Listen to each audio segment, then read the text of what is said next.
Picture two people who are retired. The first one has about $700,000 invested. The second one has over $2 million. Now, if you had to guess which one lives better, the answer seems obvious. The second one, right? More money, more security, more freedom. But now look a little closer. The first person travels a few times a year, eats out every now and then, doesn't worry about basic bills, has free time, and actually uses it.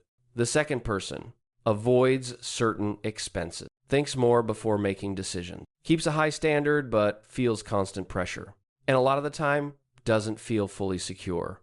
And this isn't rare. In fact, it happens way more often than people think. And here's the part almost nobody really gets. Being rich in retirement isn't what it seems. It's not just about how much you have. It's about how that money turns into real life. And in many cases, that level is a lot lower than people imagine. Because there's a huge difference between having a lot of money and feeling like you have enough. And those two things don't always go together. Today, you're going to understand exactly that. What rich really means in retirement. Why some people with less money actually live better. Why others with way more still feel pressure. And where the point is, where money actually starts working for you. Because once you get this, you stop chasing some random number and start seeing what actually matters. Let's start with the person who, at first glance, doesn't look rich. Nothing flashy, nothing over the top, no clear signs of wealth. But in real life, their life just works. Picture someone retired with somewhere between $600,000 and $800,000. That's not an impressive number to a lot of people. But now look at the context. This person lives in an area with a reasonable cost of living, has no meaningful debt, already adjusted their lifestyle before retiring. And that changes everything because now the system around their money is aligned. What this looks like in real life, they need something like $3,000 to $3,500 a month to live. And that detail is what defines everything. Because at that withdrawal level, the money starts working. They're not living in luxury, but they're not under pressure either. They go out to eat sometimes, travel with a bit of planning, handle life without constant stress. And most importantly, they don't feel like they're eating into their future. What feeling rich actually feels like. Now, pay attention to this, because this is the core point. This person feels rich, not because they have a lot of money, but because the money they have is enough to support their system. And that creates something more valuable than the number itself. Peace of mind. They don't have to run the numbers all the time.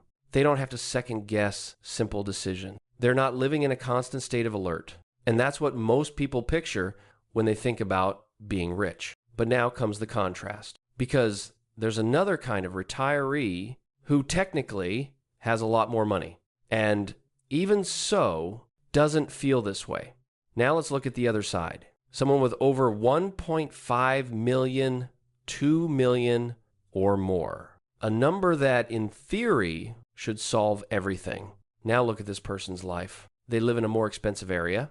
They maintain a higher standard of living. They have bigger costs, often fixed ones, and that completely changes the dynamic. The system behind the number.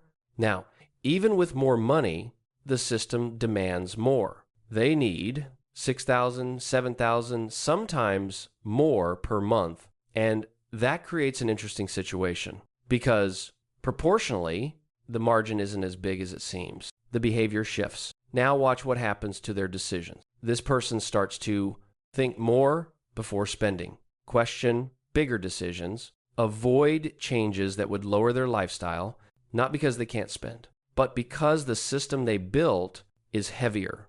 The invisible pressure. Now here's the most important part. This person has more money, but they also have more commitments, higher expectations, more structure to maintain. And that creates something unexpected. Pressure. Because now it's not just about living. It's about maintaining the level. And maintaining a level takes energy, takes money, and takes flexibility. The paradox. Now look at the full contrast. The first person has less money, but feels more freedom. The second has more money, but feels more responsibility. And that completely breaks the usual logic. because it shows something most people ignore. More money doesn't guarantee the feeling of being rich. In fact, in some cases, it can actually push it further away. And now that you've seen these two extremes, you can start to notice the pattern. Because this isn't random. There's a logic behind it. Something that defines when someone feels rich and when they don't. And that's exactly what we need to lay out now. If there's one factor that distorts how people see wealth in retirement more than anything else, it's this: cost of living. Because it does something most people don't notice. It redefines the value of your net worth. Not on paper, but in real life, the direct effect, the same 1 million, can create two completely different realities. In one scenario, it supports peace of mind. In another, it creates pressure. And the difference isn't the money, it's the system around it, how this actually happens. Now, think about it, Pashut. If you need $3,000 a month, your money works one way. If you need $6,000 a month, it works in a completely different way. And that changes everything. Because the higher your costs, the more your system has to carry. And the more it has to carry, the smaller your margin for error. The most common illusion. Here's where most people get it wrong. They think, if I have more money, everything gets better. But they ignore one detail. The more money you have, the bigger the system you tend to build. More expenses, more commitments, more structure. And that cancels out the gain.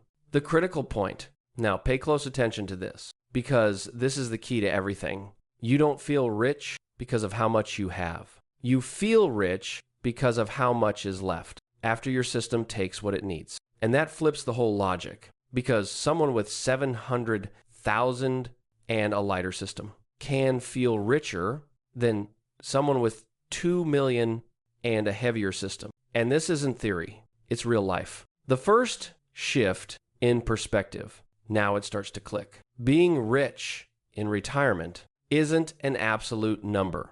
It's a relationship between what you have and what your system requires, and that leads to the next factor. Because even if your cost of living is dialed in, there's another element that defines this feeling. And this one has a lot more to do with behavior than money. Now that you understand the role of cost, you need to look at something even more decisive: behavior. Because two people can have the same amount of money, the same cost of living, the same starting point, and still end up with completely different retirements. And that happens because of one thing: flexibility. What real flexibility actually means. It's not about cutting everything. It's not about living in fear. It's about being able to adjust. The person who feels rich usually has this. They can cut back when needed, adjust decisions without stress, adapt their lifestyle without feeling like they're losing something. And that creates something incredibly powerful: control. The behavior of the rigid person. Now look at the other side. The person who doesn't feel rich, even with money, is usually stuck in a rigid system. They have costs that are hard to reduce, a lifestyle that's hard to adjust, decisions that have to be maintained, and that creates pressure because now they can't just adapt. They have to sustain, and sustaining is always heavier than adjusting. How this shows up day to day. Now watch how this plays out. The flexible person makes decisions calmly, adjusts without drama, lives in a system that responds well. The rigid person feels the weight of every decision, avoids change, lives trying to keep everything balanced, and that completely changes the experience. The most important point. Now connect this with what we talked about earlier. It's not just about how much you spend. It's about how much you can change what you spend, and that defines everything. Because in retirement, uncertainty is unavoidable. Markets change, costs change, life changes. And the person who can adapt stays in control. The person who can't feels constant pressure. The quiet conclusion. Now it starts to come together. Being rich isn't about perfect stability. It's about the ability to adapt. And that explains why some people with less money feel way more secure, because they have a lighter system. And lighter systems handle real life better. Now put all of this together. Cost defines the pressure. Behavior defines the response. And that leads us to the final piece, because now the question completely changes. So let me show you what actually changed here. At the beginning, the question seemed simple. What does it mean to be rich in retirement? And naturally, the answer felt obvious, having more money. But now you can see that was never the right answer, because wealth in this context isn't a number. It's a feeling, and that feeling doesn't come directly from your net worth. It comes from the relationship between two things: what you have and what your system requires, and that changes the entire game.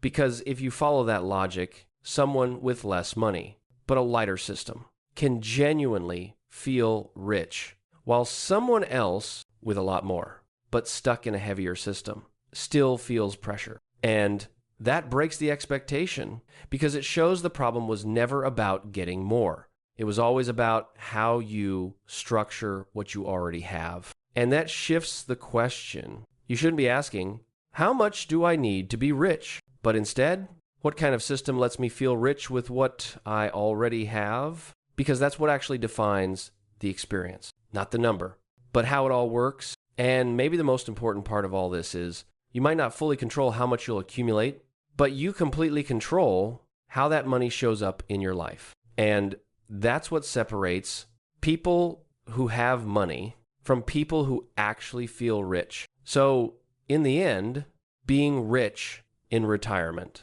isn't about reaching a bigger number. It's about building a system where your money finally starts working for you, not the other way around.